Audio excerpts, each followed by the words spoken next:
ito yung item mga ko, ano. Shoutout dyan kay Dundun at saka kay Engineer Roel. So ito yung item. Yung butas nila Sarge nandito. Muntik na nilang maabot pero palalim pa ito. Yung butas naman sa kabila, yung nasa yung may sinara na butas na entrance, may butas yun sa ilalim papunta sa dito.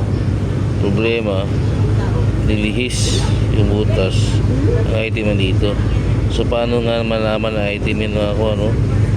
Ang item pagka tinamaan siya, nakikita yan sa ilalim at 3D, no? Tinamaan siya, ayun, tinamaan siya, diba? Ayun yung butas. So dun sa butas sa ilalim ay magbubutas pa, so kailangan malinisan yung ito, yung butas, kasi dito sila nagbutas sa ilalim papunta dun sa baba. So gaano kalalim mga ko, ano? So ito yung lalim niya. Uli natin yung, kasi stony yun eh, stony, ay mali, stony. So ang lalim niya ay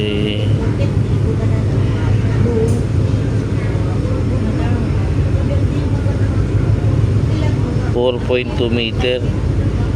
So ang lalim niya 4.2 meter, bali parang ano siya, 15 feet, mga ganun.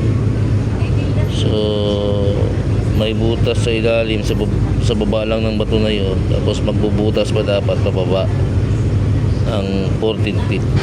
So hit niya ito mga ko, ano. So ito ay, kung titingnan natin, ito ay parang box sa ilalim, no? Ayan, no? Parang box sa ilalim, o parang mga, so parang box nga sa ilalim, pero ito ay ano mga kuha, no? Medyo malalim-lalim, no?